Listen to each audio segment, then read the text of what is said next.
Hey everyone, Kimchica here. While E3 has come and gone, and like I predicted, the biggest titles took away the majority of the press, I still have some indie games I'd love to show you. Titles like Cuphead and Ori and the Will of the Wisp actually received quite a bit of attention. Side note, I'm excited for Cuphead, but does anyone else feel like the rotoscope animation's a little unnerving? Nope? Nope, just me? Okay, well, let's move on. There were still so many games that I heard about from my husband who got to attend E3, the lucky duck. My cat doesn't seem to want to leave me alone. So what we're going to do is show you 3 more honorable mentions and 5 more indie titles that I think you should not miss. And here we go with our first one, Stifled. A game that has won awards for its design and innovation, Stifled is one that I feel like, if done well, could really help shift how we engage with games.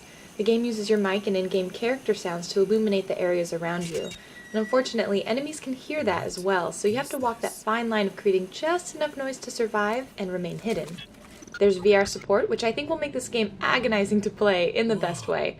And other games have played with using the mic or restricting player visibility based on sound, so I'm excited to see this iteration of that concept, and I'm hoping they knock it out of the park. Huh? Moss. I have been looking forward to VR games moving past the low-hanging and easier-to-access fruits of horror and first-person combat-style games. Moss is that answer I can't wait to try. A PSVR game that looks like a blend of the Redwall series and Zelda, you play a warrior mouse named Quill who dreams of something more. This looks like a beautiful classic hero's journey, and I can't wait to experience it. Tunic. A game that also draws from Zelda mechanics and style, Tunic is a game I actually got to experience at last year's PAX, where it was actually titled Secret Legend at the time. I'm happy to see how far the game has come and that an official release is soon. This adventure has a gentle, adorable art style, fun, easy-to-learn gameplay that does harken back to Zelda, as I mentioned before, and even the language native, well, symbols native to the game. I don't know if we'll be able to translate it or if that's going to be a component. Only time will tell. The Artful Escape. An artist's job isn't to give the audience what they want, but to give them what they can't have imagined, says one of the creatures you encounter in this adventure game. And I must say, I don't think I could have imagined what these creators have developed. While The Artful Escape doesn't yet have a release date, I'm still excited and looking up as much about it as I can. This game is about the creative journey of an artist, and you play as a young musician, Francis Vendetti, with the goal of helping him discover who he is. Folk singer, rock star, something different altogether? Music is your weapon, and you'll battle enemies with your guitar, and the adventure itself feels like a psychedelic version of Alice in Wonderland. I love the art style, as we've seen similar in games like Broken Age and Old Man's Journey, and I can't wait to see where this journey takes this musician. Ashen.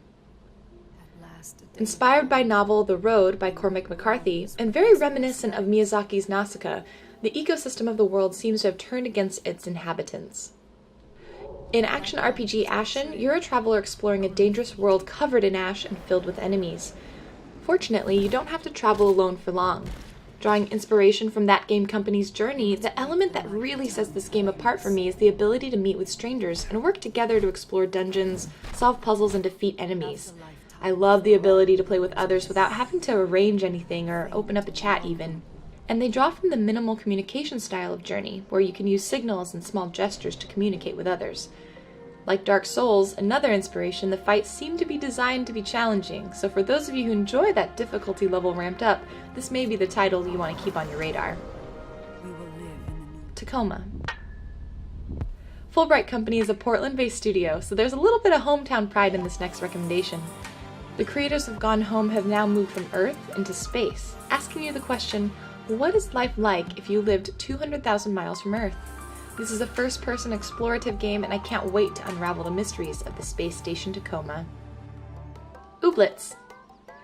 Self-described as Harvest Moon meets Pokemon meets Animal Crossing, Ooblets is a game that I will be buying day of, and you probably won't see me again for a few weeks.